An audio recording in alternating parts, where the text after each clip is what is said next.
Hi, I'm Lisa with Lisa Boone Designs. Welcome to my channel.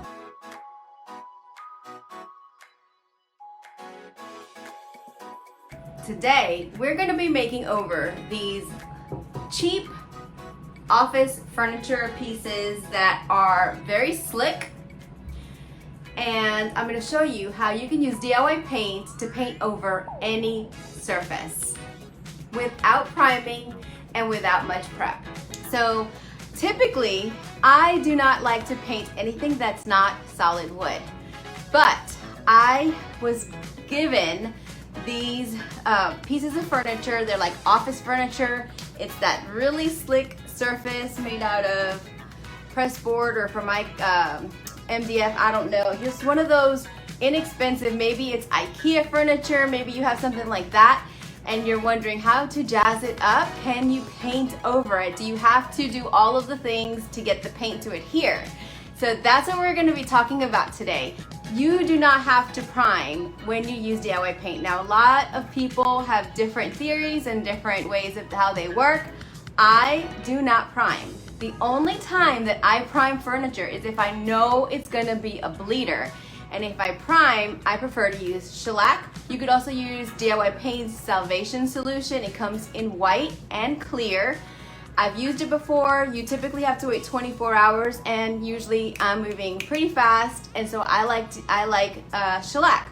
And I prefer the spray if I can get it. Or if I've started painting and I'm experiencing some bleed through, then I would use shellac.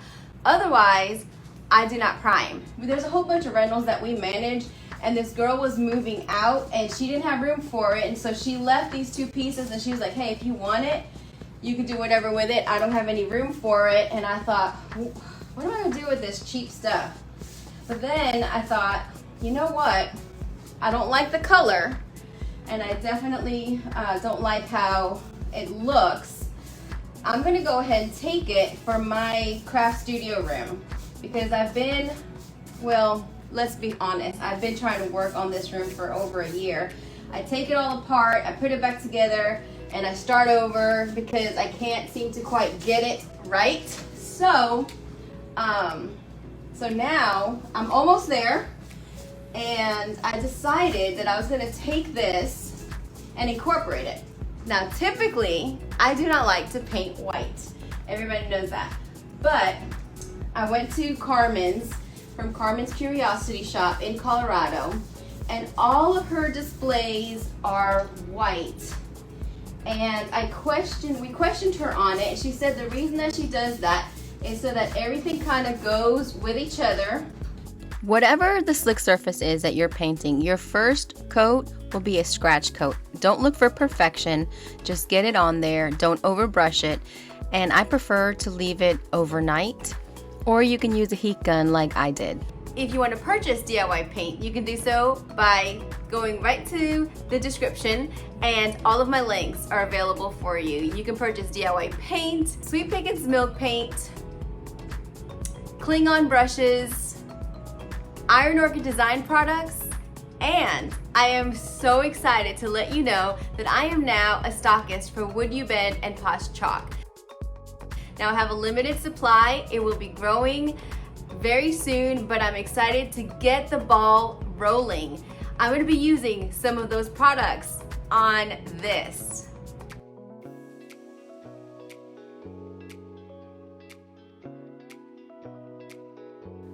I took one of the Roycyled Decoupage papers. It's full of ephemera. They're 20 by 30.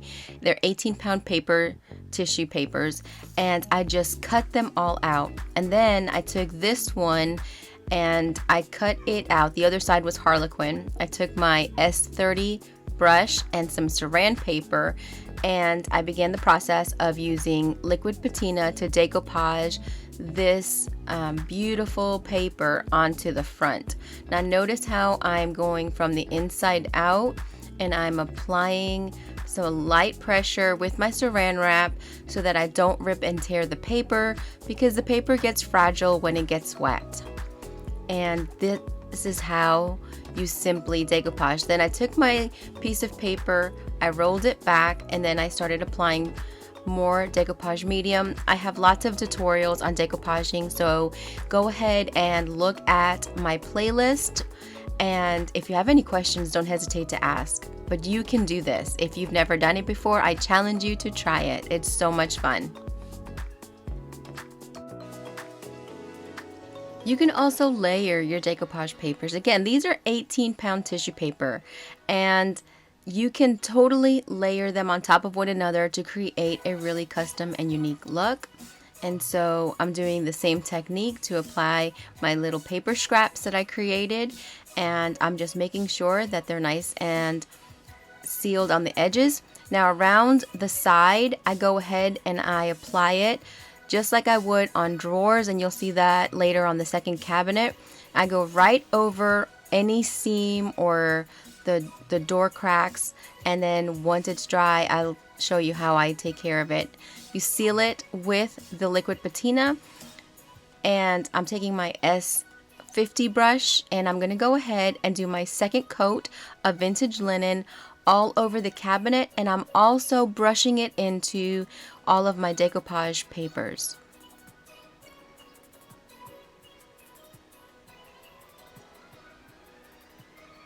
I'm creating texture by brushing in every which direction.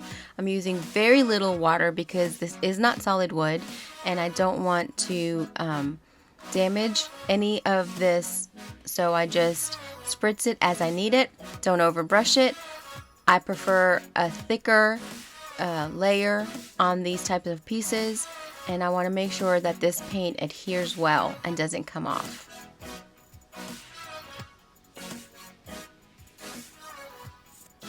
And then I realized I'm using vintage linen, which is one of our beautiful whites in DIY paint, but the papers are darker, and so I want them to be a little bit more subtle, and I start dry brushing right over the paper just to get it to blend a little bit more into the piece. I do the same thing for the front of the cabinet.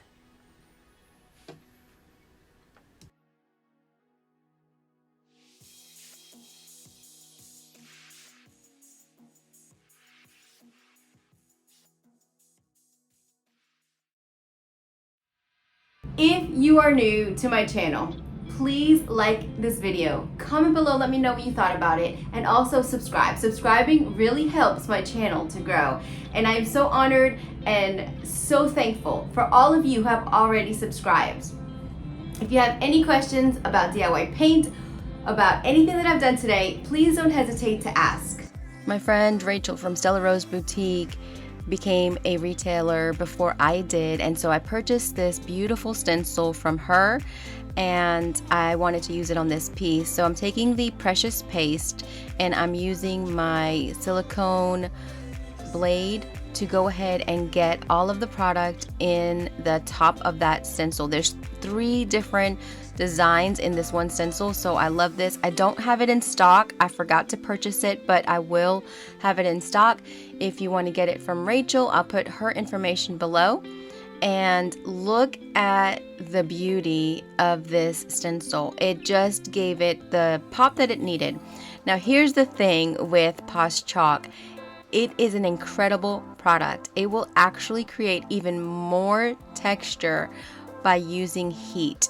Look at it. Now I noticed that in the areas where I didn't have as much as other areas, it didn't pop as much, but I loved that detail, and it made it look vintage and old, and it just added the drama that I wanted. And within a very short time period, it was rock hard. This product is incredible. Next, I took some more paste. This is in rose gold, and I took the lovely stencil and I applied it there. Look at the texture. I love the way that this turned out.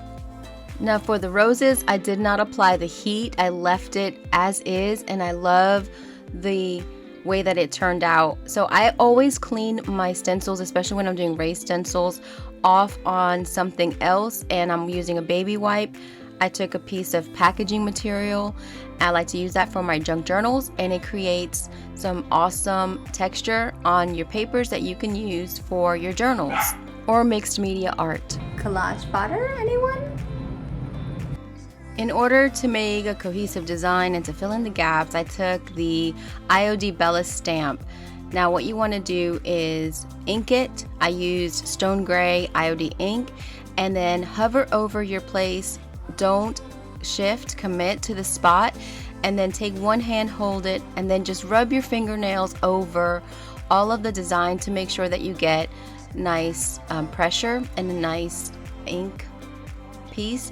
If you don't want it all the way, you could not do it that way and then just hit it in certain spots. And so I just went ahead and I did it over the decoupage pieces even, just to create some texture and interest. Then I took a little bit more of vintage linen, and I wanted just to fade it all into the background and make it look old and aged. And so I just did a very, very light coat of that.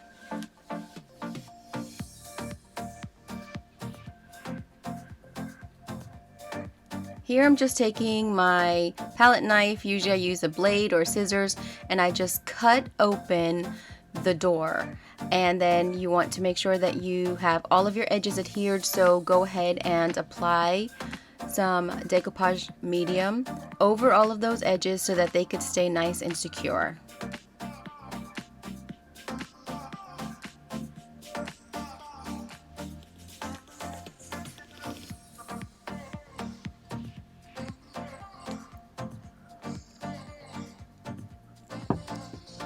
So one of the great things about all of these Posh chalk pastes is that you can actually use them in so many different ways.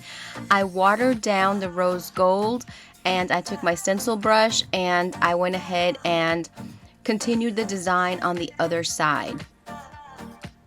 So this paste can really go a long way. You can use it full strength or watered down.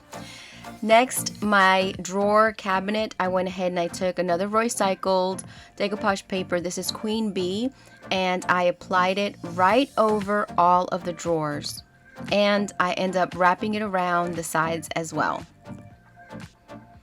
It's very easy to do this if you just take it one step at a time, one drawer at a time, one section at a time, and you can do this also. And see, I'm holding it taut on one end and then just using my other hand from the inside out to apply it using the saran wrap method.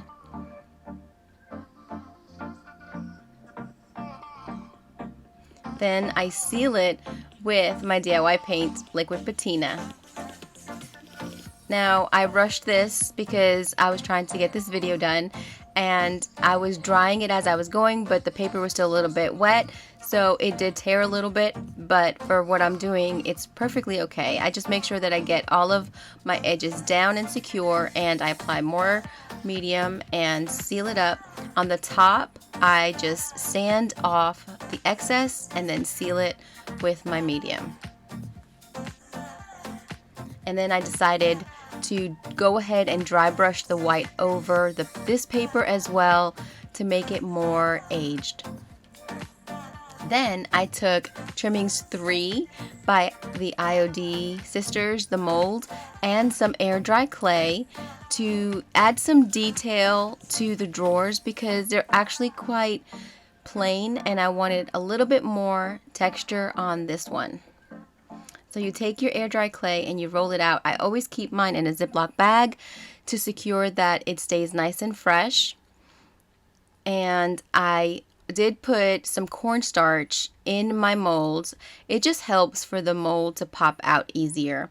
And so I just start from one section and I use my thumbs and I just take advantage of that patent pending micro rim that the sisters created to give you a nice even casting, and it just gives you so much detail and it makes it nice and level so that the glue will help the casting to stick to the piece. And then you just flip it over and it literally just comes right out very smoothly. The less tugging that you do, the less cracking that you will get. I continued making molds so that I had enough to go around the entire drawer, and then I kind of dry fitted them to make sure that I had enough, and I overlapped my edges, and I took my blade, you could take a knife or whatever you have, and then cut off the excess, and then I mitered all of the corners, and then I used my Quick and Thick by Type Bond glue, and I spread it over all of the molds, the castings, and applied it. And Quick and Thick works very great. You don't have to tape it, it will stay on there. And I wanted to sand some of the edges so that it wasn't so prominent, because originally I was going to do some raised stenciling and I decided not to. So I just went ahead and used my vintage linen over the entire piece. After a couple of hours, I noticed a little bit of cracking, and I knew it would in some of the molds, and so I just applied a little bit of clay with this little tool and just got it in there. You could use your nail, you could use anything, especially in the corners, and I wanted to make sure that it was nice and full. Now, normally I would do that the next day. I took my Posh chalk pigment, and here I was experimenting. I had a little bit of liquid patina left, and I wanted to see if it would work with it versus the Posh chalk infuser, and I wanted to make the knobs gold. However, I mixed it with another brush that had white paint on it, and so it diluted it, gave it a shimmer, but I ended up using DIY Paints Old School, that's a charcoal color, to paint the knobs. Then I used Sweet Pickins top coat. I used it with my sponge. I did 2 coats and I sealed it really well. I added the Posh chalk paste to that mixture with the gold, and so it came out looking a little bit lighter pink, and I really liked the way that I was able to manipulate that paste. Then I took my DIY Paints black wax, and just to give it some more because it was too pale for me, and I just grunged it up and added some detail. And then I decided to take more of the paste with my finger. It is really thick. I don't recommend using your finger probably. And I just wanted some more dimension so you can see the difference between the paler color and the darker color. So you can definitely create your own version. So let's look back at what these pieces looked like. And now this is what they look like, and they're sitting in my room. I'm not finished with my room, but everything is starting to look really good and coordinated, and I'm going to be working on some other pieces that I have in there to make it all come together. So I'm really excited about how they turned out. Let me know what you think in the comments. I would love to hear from you, and if you have any questions, please again don't hesitate to ask. Thank you so much for watching. I hope that you have an incredibly blessed day.